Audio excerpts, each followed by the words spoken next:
All right, man, peace. So now the NBA season is starting to wane, and many of the contenders in both the Eastern and Western Conference are starting to strategize and develop their scouting reports for the playoffs, who their potential opponents are going to be, and who they prefer to avoid as opposed to who they'd like to play in the opening rounds. It's very obvious to me that the Cleveland Cavaliers should be trying to avoid the Philadelphia 76ers if at all possible. If Cleveland is to finish the season as the number 3 seed and Philadelphia were to finish the season as the number 6 seed, that would not bode well for the Cleveland Cavaliers, especially due to the fact that although they have LeBron James, everyone else on the team other than Kevin Love is a relative neophyte. Of course, they're going to talk about it, and I'm going to chime in. Well, guys, let's talk about the Cavs, though, because that wasn't the only NBA primetime game Saturday night. They were also in action. It was the 9th game for this new-look squad, and after a hot start, things are starting to look dismal. 2-4 over their last 6 games, falling to the Nuggets on Saturday. So here's how the East looks at this moment. Raptors are 1, followed by the Celtics. Cavs rounding at the top 3. Then it's the Pacers, Wizards, Sixers, Bucks, and Heat. Stephen A., if the season was to end today, Cleveland would face Philly. Who should they fear most in the East? In the East, they should fear the Philadelphia 76ers. To be quite frank with you, whether they face Philadelphia or Milwaukee in the first round, that's going to be a rough series for them. I don't see this being another LeBron James sweep in the Eastern Conference first round. As I've stated, I still am picking Cleveland to come out of the East just out of respect for what LeBron James has accomplished over the course of his career. Do I feel that they're the best team in the Eastern Conference? Absolutely not. But they do have the best player. And in the playoffs, that is going to make a difference, particularly when you're talking about game planning from game to game, from series to series.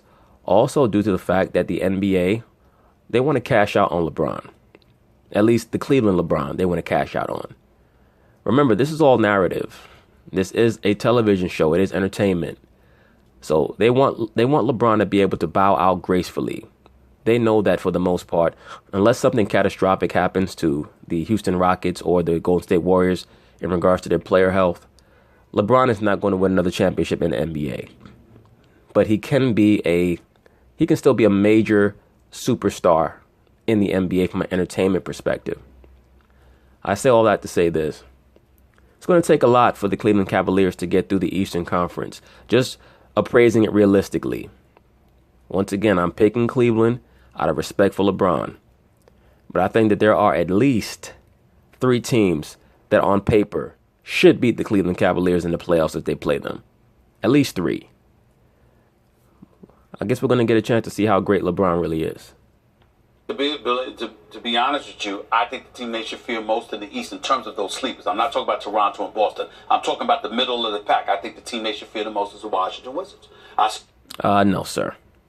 Washington has not shown anything in the playoffs. Their strength is their backcourt, and both John Wall and Bradley Beal have shown that they come up small in clutch situations. They just do. They come up very small when it matters. I don't think that LeBron James should be trying to avoid the Wizards at all. But then again, the Wizards do have a better team from top to bottom than Cleveland. The NBA playoffs this year is going to be a showcase for LeBron James. I still believe in the Washington Wizards, regardless of a 3-game losing streak. I'm thinking about Bradley Beal. I expect that Wall to be a welcomed addition once he returns. I know we've debated. I know we've had questions. But we had questions because the questions are legitimate. It doesn't mean there are no answers to this. I believe in John Wall. I believe that John Wall is going to come back. I believe he's going to answer the bell. I believe that John Wall is a good player. I think he's a great talent and just a good player. He's the Eastern Conference version of Westbrook. That's what he is. And he's not as good as Westbrook. He's a good player with great talent. Does he have transcendent talent like a Westbrook? No. But he's a good player. The Wizards are missing that little special something, whatever that is. It's very obvious when Wall got hurt that their team chemistry is very poor, and they blame it on him for whatever reason. I think he's going to put the basketball world on notice that y'all must have forgot, so I'm here to remind y'all. I think the team will galvanize around him to some degree, particularly since this 3-game losing streak has sorely shown how much they need him. And I think the combination of the elevation of Otto Porter and Kelly Oubre, I like what I'm seeing from these guys. I do agree with that. their supporting cast is starting to step up. Their bench players are starting to step up. Oubre and Otto Porter, they have risen in prominence on that team, and that's been very important for them. I still don't think they have enough to beat Cleveland, though. To be quite frank with you, I hope I'm wrong, because I'm done with the Cleveland experiment. I don't need to see LeBron in the finals again, this time getting swept, talking about, but I averaged 35, 11, and 11, so I did my part. Nah, bro. Take your ass home. Guys, and listen, we saw Marcus Morris perform for Boston on Saturday night. We see his brother, Markieff, in Washington. He can do some things. So I'm just looking at it from the standpoint that they've got some riders on this squad that would want to go at Cleveland, but more importantly, have the ability to put the ball in a hole. I know that Philadelphia can do some things because Embiid is the real deal. Ben Simmons is a star, no doubt, but Ben Simmons struggles from the perimeter, struggles with his free throws. I think that will cost you. I agree that is going to be a factor. Ben Simmons' free throw shooting in the playoffs is going to be a major factor because they are going to utilize the hack of Simmons if they need to. So that's why it's going to be incumbent upon Simmons to move the ball, to, for them to utilize back cutting so that they can get him the ball close around the basket. Maybe he can convert and turn it into three-point play, or just make his free throws. If he shows that he can make his free throws, they'll stop fouling him. But that is something that he's going to have to remedy in the offseason. You can't have the ball in your hands that much and be a 50% free throw shooter. But Embiid is going to be such a big problem. And we all know that Cleveland's three-point defense is amongst the worst in the league. So J.J. Redick should be able to get off on them. I just think that Cleveland is going to be... I think every series for Cleveland until they get knocked out of the playoffs is going to be a barn burner. That's why I say it's going to be a showcase for LeBron. LeBron's going to get a chance to really show out in these playoffs because he's going to have to just for them to win these series. The Greek Freak is not a shooter. That will cost you. Indiana doesn't have the squad. They've got an all-star on Oladipo, and Nate McMillan is doing a fabulous job. They're a dark horse. The Pacers are going to be a dark horse. But they need more. And then not only that, you could say Miami too, because I'm not going to sleep on Miami. I am. I'm going to sleep on Miami, and I'm going to put their ass to sleep. The Miami Heat are real cold. They're not going anywhere. Miami's been my sleep all year. And the fact that they had added Dwayne Wade back to the squad, I'm not sleeping on them by any stretch. The only reason why you like Miami is because you hope they do well, so you have an excuse to go down there and get you a little Cuban hoe. Let's be for real, Stephen A. Smith. You want to go down to Miami and purchase you a nice little Cuban or Haitian thought and lay up with her for the night. But ultimately, the backcourt that is Wall with Beal could make some noise, particularly against a Cleveland squad that seems to be in flux at this particular moment in time. I'm still going to go with LeBron, but it would take LeBron to beat them because the other parts that are around ain't doing what they're supposed to do.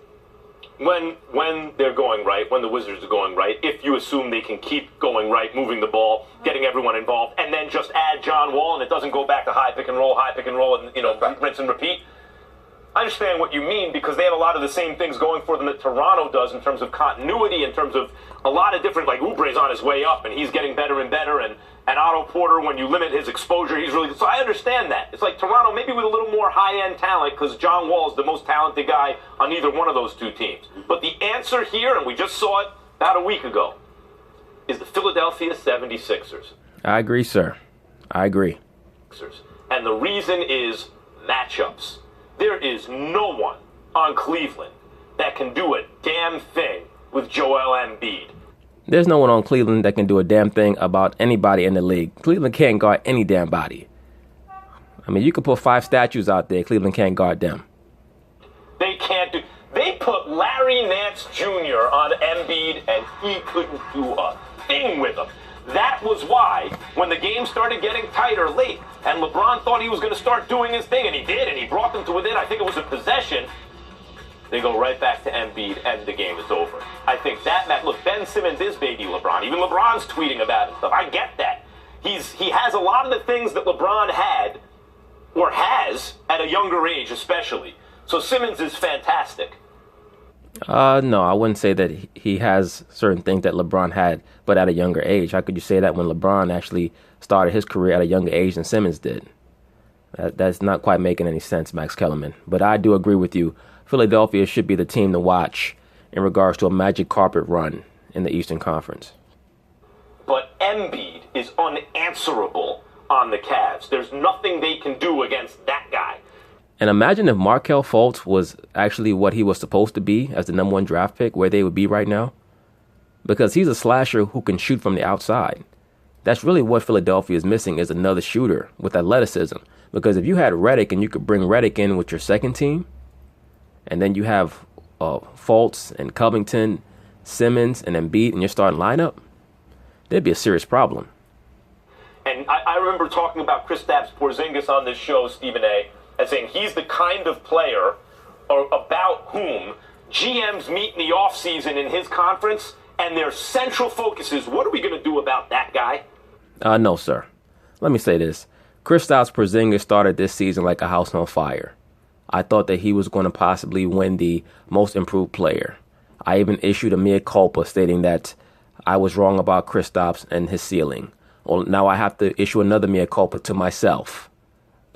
Because it's very clear that I was wrong about being wrong about Kristaps. I'm sorry, but that dude is soft. And when you're making money to be a professional NBA player and you get on TV talking about you tired, all that says to the rest of the league is that we don't got to worry about this motherfucker. All we got to do is elbow him in the chest. He going to fold up. Nick's got this guy. What are we going to do about that guy? That's Embiid. Embiid is that guy. He's already kind of there, where other teams are going to have to look at the Sixers and go, what are we going to do about that? And the answer for the Cavs is not a whole lot. Nothing. Not even not a whole lot. Nothing. The only thing that will be able to stop Embiid is injury. Embiid actually reminds me this year of Tim Duncan's rookie year. For those of you who remember, the Spurs played the Utah Jazz in the playoffs in Tim Duncan's rookie year. And even though the Spurs lost in 5 or 6 games, Duncan was killing anybody who they put on him. Like I think he must have shot 60% in that series. He was making bank shots, turnaround shots, baseline fadeaways, everything. But Utah was just better than them. That's why it's funny, not to go off on a tangent, but it's funny to hear people try to denigrate the Utah Jazz teams, of course, because they want to try to denigrate who Jordan beat in the finals. But those old Utah Jazz teams, they were able to mop the floor with the Lakers, with Shaq and Kobe. They swept them. They beat the Spurs with Tim Duncan and David Robinson. That old, untalented Utah Jazz team with Stockton and Malone at 35, 36 years old and Jeff Hornacek, they were able to mop the floor with many of those Western Conference foes with no problem. But, it is what it is. I don't know what the Cavs do about that. Yes, because of LeBron, they'll still be favored. But of all the teams we've mentioned, let's take Toronto out, let's take Boston out. We're talking about teams that the Cavs will likely meet early in the playoffs. The Sixers are the ones I wouldn't want to face if I was Cleveland. Well, listen, I agree. So you say that because Embiid is the real deal, but let's keep in mind that if you were the Cleveland Cavaliers and you were going up against Wall and Beal and the Washington Wizards, LeBron hasn't faced a duo of all-stars in the first round since like 2007, 2008. Not only that, this team seems to be in flux. They seem to be in a bit of a disarray right now because you've got guys, and it's not a matter of talent. You've got guys that they came out there playing gung-ho, loosey-goosey, the whole bit, and now all of a sudden after that 4-game winning streak, now you... Yeah, the league caught up to him, as I stated in my original video when that team first made its debut. I stated explicitly that it was going to take a moment for the NBA to get caught up to what exactly they were trying to do and how they were trying to implement those players into the LeBron James system. Once they caught up, you see what's happening. Now you're thinking too much. You're trying to learn the plays, and you're thinking not reading and reacting and just playing the game of basketball. So that's problematic, but you anticipate that something will go their way eventually, especially once Kevin Love comes back. Because let's remember, Kevin Love is not there. That's your second best player, not to mention the fact arguably your best perimeter shooter, even though Kyle Korver is supposed to be it and JR is supposed to be up there a little bit. And don't get me started on Mr. Soup throwing himself, J.R. Smith. I'm going to leave that alone for the day. It's very obvious that J.R. Smith suffers from some mental issues. Kevin Love recently came out and acknowledged that he suffers from panic attacks, i.e. anxiety disorders. It's very clear that J.R. Smith himself also suffers from something along those lines. Extremely insecure for a man over 30 years old. What I will tell you is this. When I look at the Sixers, playoff basketball inevitably slows things down. The game becomes more physical. You get to go to the free throw line. And that, to me, is the Achilles heel for Ben Simmons. Excellent point. I agree. Philadelphia's going to have to find a way around that. As the game slows, it doesn't necessarily work to his advantage in my estimation. The more you're able to push the ball up the floor, the better it facilitates his success. The slower the game is, the more it works against him because it forces him to be more of a shooter. It forces him to be more of a free throw shooter. Well, that's where Embiid is going to have to come in and save his butt. That's where Embiid is going to have to come in and save his butt. Now, the thing with Simmons is this. They're going to have to try to guard him. And there's nobody on Cleveland that can guard him. Not LeBron, not anybody else. LeBron does not move his feet well enough anymore to guard a player like Ben Simmons. He just doesn't. And if they try the hack of Simmons, all it's going to do is put many of the members of the Cleveland Cavaliers in a foul trouble.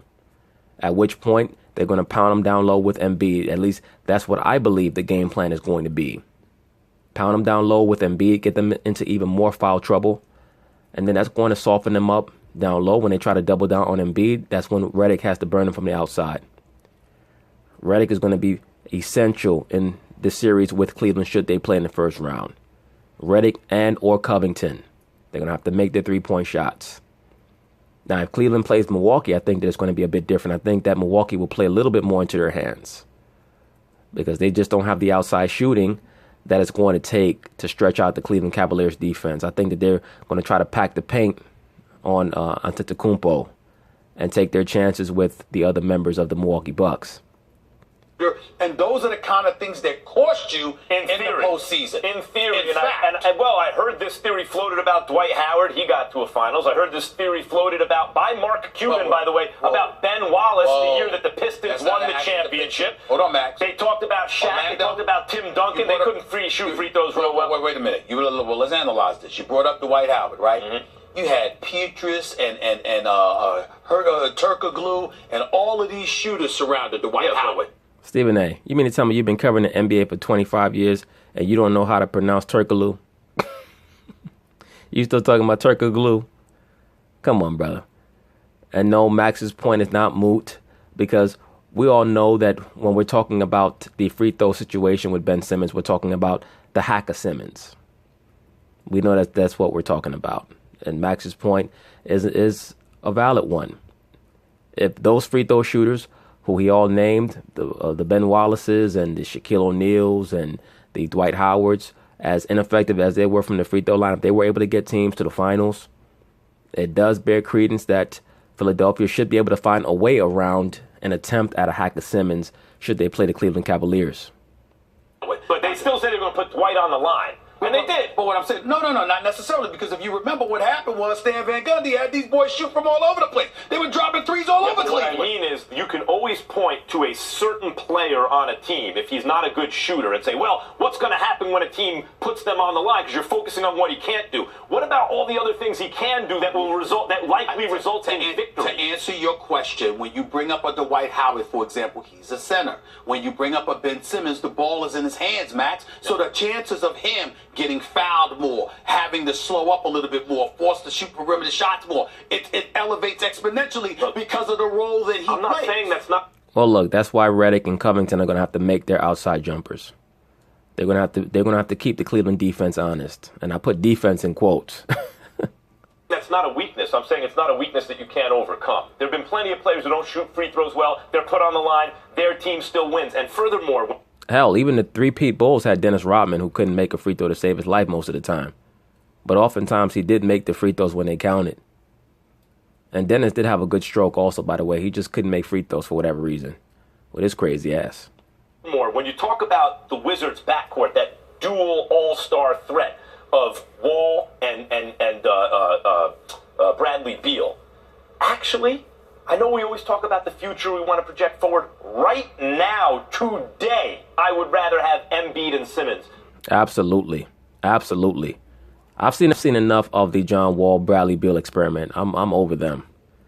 To me, they're not even a tandem for the future. They're a tandem for the now. Both those guys are past 25 years old. They should have been showed out already. I believe that they have maxed out on their potential as a unit. Now, the Ben Simmons, Joel Embiid tandem, that to me has the potential to be the best tandem in the NBA in 3 years. But we'll see. than Wall and Beal. Oh, I mean, of course. Well, that's for the All-Star for the future. But I mean, that's for the future. No, I'm talking about today. I'm saying today, I would rather have Embiid. Absolutely. For Simmons. these playoffs, I'm not so sure. Those two. I'm not so sure. Simmons is 6'10", Embiid is 7-something. I'm just thinking about the game of basketball. I'm not thinking about. And what I like about Simmons, too, is that Simmons always seems to be very much in control. He doesn't get too far ahead of himself. That allows him to see the floor very clearly. That's what you'll notice about most great passers, is that they don't get too overly hyped up. That's what I mean when I talk about Westbrook. He gets so hyped up that it stops him from being able to see the floor clearly. He gets tunnel vision as opposed to panoramic view that you need. You have to be able to see the entire floor. You have to be able to see macrocosmically. You have to. If you can't, you cannot be a transcendent point guard, a transcendent distributor in the NBA. I think about their upside. Of course, I take those two over Wall and Beal any day of the week. I get that. 6'10", 7 feet. You can't teach that with their skill set. But playoff basketball, as it slows, and Ben Simmons still maturing into something, I would question that. Particularly in a guard-oriented game. That's why. Well, he is a guard, but that's what. Exactly. That's why I'm not saying for sure it's those two guys. I'm saying I understand it's close. But Simmons, everyone's talking about what he might be, what he's going to be. Right now, he is an awesome player who should have been an all-star. Right now, Embiid is basically an unstoppable force. I won't say quite that Simmons should have been an all-star. I think that as a rookie, they're not going to put him in the all-star game unless he's just having a transcendent year. He's having a great year for a rookie. But I do believe that Oladipo deserved to be recognized. And I didn't mind seeing Bill in the all-star game. Even though, to me, Ben Simmons is definitely a better player than him. Beal has put in enough time in the NBA that he deserves recognition for at least 1 year. Force. That tandem, to me, is the most formidable duo in the East. I hope you're right. We shall see. Would be nice. But anyway, we'll see what happens in the playoffs. I do think that Cleveland is going to be in for it. It would not shock me if they lost at least 2 games in each round, should they make it to the finals, which is certainly up for debate. But once again, out of respect for LeBron, I'll put them in the finals for one last year. But anyway, peace.